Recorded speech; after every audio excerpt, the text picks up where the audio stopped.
Okay, let's start. Imagine this. It's a quiet evening, June 2025, in Spanish Fork, Utah. Right. People are gathered at the Sri Radha Krishna Temple. It's an ISKCON center, you know? Yeah, the International Society for Krishna Consciousness, known for Buddhism. yoga, music. Exactly. Interfaith dialogue. It's a real community hub, a peaceful place. Until it wasn't. Right.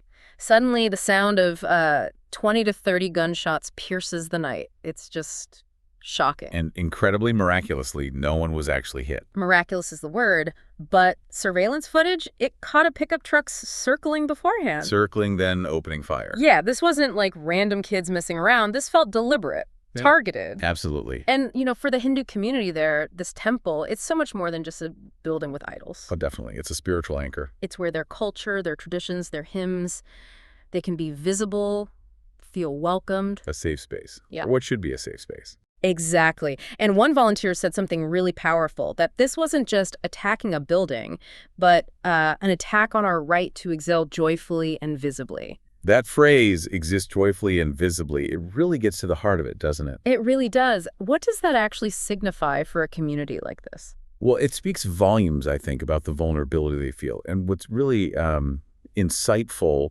or maybe disturbing here is that this isn't just about graffiti or broken windows, which we've seen before, unfortunately. Right, the escalation. The escalation to actual gunfire.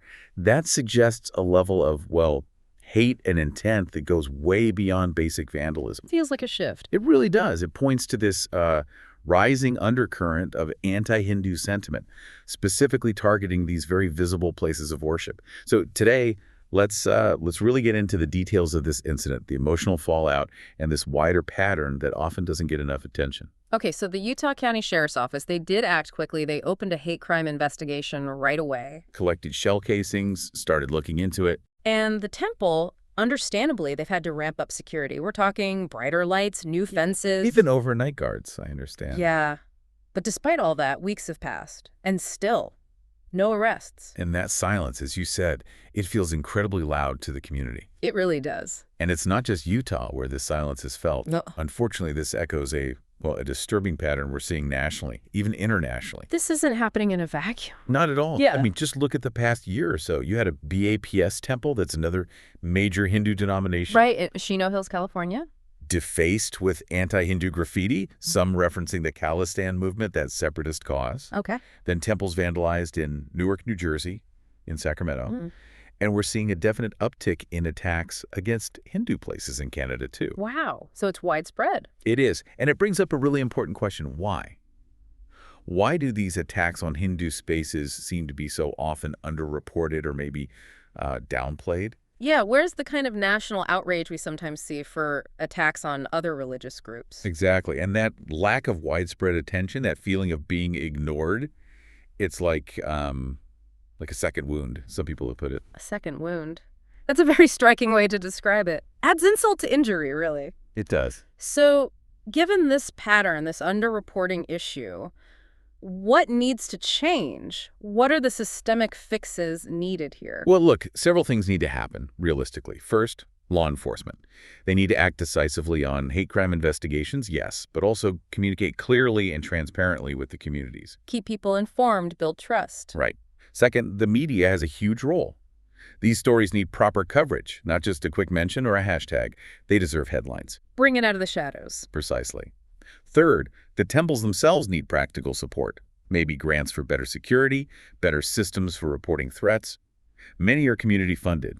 You know, they don't always have deep pockets for the kind of security Spanish Fork now needs. That makes sense. Resources are key. And maybe most fundamentally, we need to address the root causes. Yeah. Anti-Hindu bias, ignorance, that needs tackling at a cultural level, an educational level. It's not just a law enforcement issue. No, it's a societal one. Yeah. This isn't only a Hindu problem, it's a human problem. Because really, a house of peace shouldn't need bulletproof windows, should it? It absolutely shouldn't. But even with all this fear, this alarming trend, the community isn't backing down. No, their resilience is quite remarkable. Yeah, that longtime ISKCON volunteer, the quote you mentioned earlier about existing joyfully, there's another one. If you shoot at our temple, you don't make us leave, you make us sing louder. Wow, that's powerful. Choosing defiance over fear. Incredible resilience. It really is. Yeah. So thinking about all this, Yeah. what does it mean for you listening?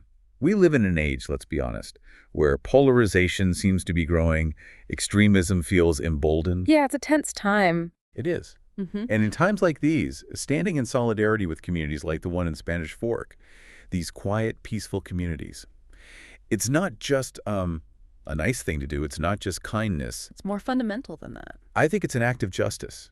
Because ultimately, when any sacred space is violated, when any group's right to just be is attacked, well, we all lose something precious. We lose a bit of our collective soul.